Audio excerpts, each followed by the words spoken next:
तो जिस तरह से हालात बने हुए हैं उसको लेकर यही लग रहा है कि अब आवाज बुलंद हो रही है। हमारे सहयोगी संभल में मौजूद है, सागर की रिपोर्ट आपको दिखा रहे हैं।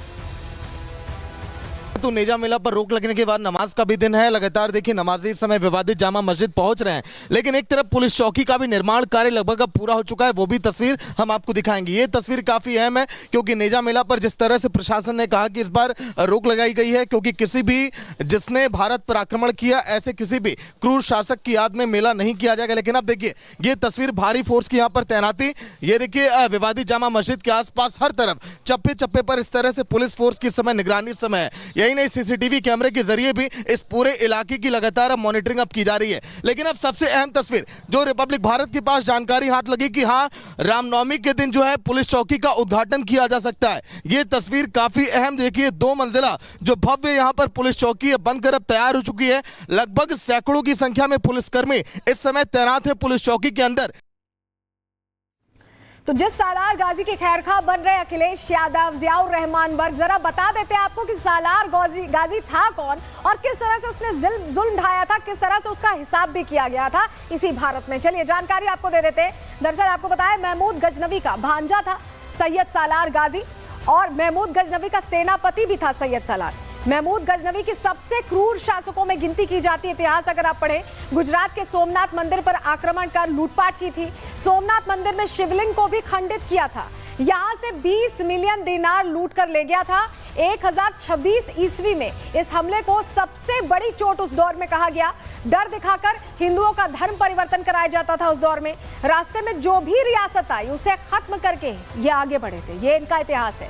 लेकिन सालार हमले करते हुए 1033 ईस्वी में बहराइच पहुंचा था और अब के उत्तर प्रदेश के कई राजाओं को उस दौर में सालार ने ललकारा था।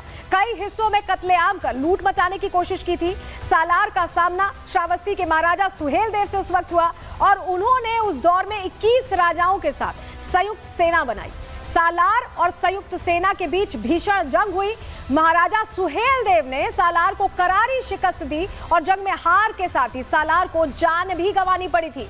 मौत के बाद उसकी सेना ने बहराइच में ही उसे दफनाया था। यही सालार मसूद गाजी की कब्र भी है और दिल्ली के मुस्लिम सुल्तानों ने कब्र को दरगाह बना दिया।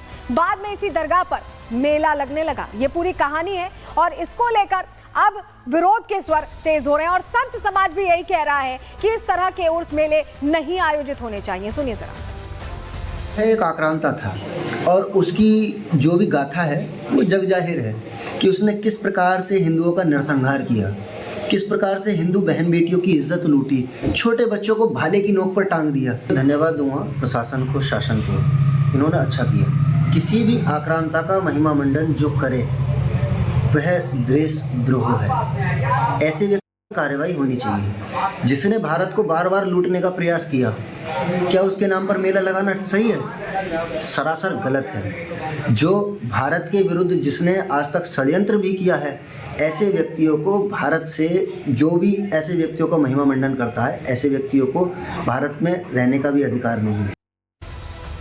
तो सुना आपने, ये संभल से ही है और तीर्थ क्षेत्र के बाल योगी हैं जो ये कह रहे हैं कि ऐसे लोगों का महिमा मंडन करना ठीक नहीं है। लेकिन एक दिन पहले योगी आदित्यनाथ बिल्कुल क्लियर मैसेज इन आक्रांताओं को लेकर दे चुके हैं। सुनिए उन्होंने क्या कहा था।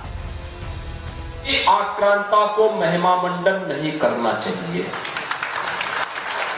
आक्रांता का महिमा मंडन का मतलब देशद्रोह की नींव को पुख्ता करना और स्वतंत्र भारत ऐसे किसी देशद्रोही को स्वीकार नहीं कर सकता है जो भारत के महापुरुषों को अपमानित करता हो, उन आक्रांताओं का महिमा मंडन करता हो, जिन आक्रांताओं ने भारत की सनातन संस्कृति को रौंदने का कार्य किया था, बाहर बेटियों की इज्जत पर हाथ डालने का काम किया था, हमारी आस्था पर प्रहार किया था।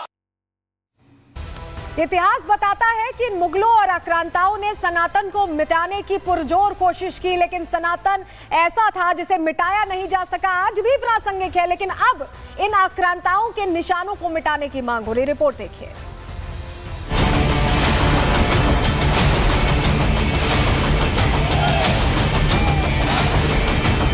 यूपी के सीएम योगी का ऐलान, सालार गैंग हो जाए सावधान। यूपी में आक्रांताओं को लेकर बढ़ा विवाद। औरंगजेब के बाद गाजी पर फंसा। खत्म होगी आक्रांताओं की कहानी, अब मिटेगी एक एक निशानी। यूपी में गाजी पर गदर मचा है, क्योंकि जिस गाजी ने हिंदुओं के मंदिरों को लूटा, जिस गाजी पर हिंदुओं के धर्मांतरण का आरोप लगा, जो गाजी क्रूर शासक महमूद गजनवी का सेनापति था, उसी गाजी के नाम पर मेले आयोजित हो रहे थे। उसी गाजी का महिमा मंडन किया जा रहा था। उसी गाजी को सूफी संत बताया जा रहा था। लेकिन अब आक्रांताओं के इस महिमा मंडन पर करारा प्रहार हुआ है। दरअसल महाराष्ट्र में सनातन को मिटाने की कोशिश करने वाले मुगलों और आक्रांताओं का विरोध शुरू हुआ। वही आंधी उत्तर प्रदेश आ पहुंची, जिसका असर अब दिखने लगा है। शहर शहर आक्रांताओं के नाम पर होने वाले मेलों पर रोक लगाने की मांग तेज हो गई। हिंदू संगठन मेलों के खिलाफ ज्ञापन सौंपने लगे और धीरे धीरे इस मांग ने जोर पकड़ लिया।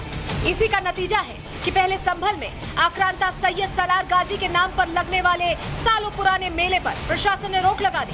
फिर बहराइच में विवाद ने जोर पकड़ा तो ऐतिहासिक जेठ मेले पर रोक लगाई गई। मुरादाबाद में भी नेजा मेले पर रोक लगी और फिर धीरे धीरे यूपी के शहर शहर में आक्रांताओं से जुड़े मेलों पर संकट के बादल छाने लगे।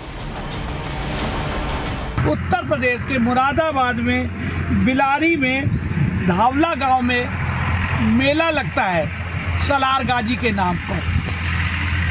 संभल में मेला लगता था, उर्स लगता है बहराइच में, उनकी मजार दरगाह है सलार गाजी की। ये सब खत्म करके अपने सुनहरे इतिहास को योगी सरकार को लिखना चाहिए। इतना ही नहीं, बहराइच में तो हिंदू संगठन सड़कों पर ही उतर आए और दरगाह की न्यायिक जांच की मांग की। हिंदू संगठनों का आरोप है कि यहाँ पहले सूर्य मंदिर था, जिसको तोड़कर ये दरगाह बनाई गई है। मतलब साफ है कि हिंदुओं पर अत्याचार करने वाले, सनातनी आस्था को चोट पहुंचाने वाले सैयद सालार गाजी की अब निशानियां मिटाने की तैयारी है और यही बात सीएम योगी भी साफ साफ बोल चुके हैं। Bureau report, Republic Bharat. वहीं संभल सीओ भी कह रहे हैं कि इस तरह के मेलों को लेकर प्रशासन अब सख्ती बरतने वाला है। सुनिए।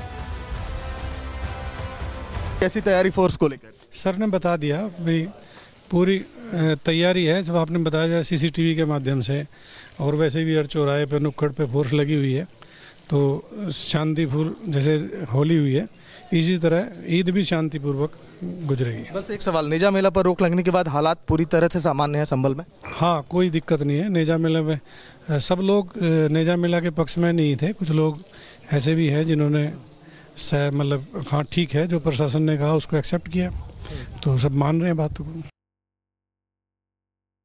और चलिए जरा वाराणसी की तस्वीर भी देख लीजिए, क्योंकि यहाँ पर जो हिंदू संगठन है वो मोहल्ले का नाम बदलने की मांग कर रहे हैं, क्योंकि ये मोहल्ला उसी औरंगजेब के नाम पर है, औरंगाबाद इसका नाम है, और ऐसे में ज्ञापन सौंपा। ये देखिए तस्वीर आपको दिखा रहे हैं, हिंदू संगठनों ने ये ज्ञापन सौंपा है। क्यों सौंपा है, चलिए पूरी डिटेल भी आपको दे देते हैं, क्योंकि अब नाम बदलने की मांग हो रही है।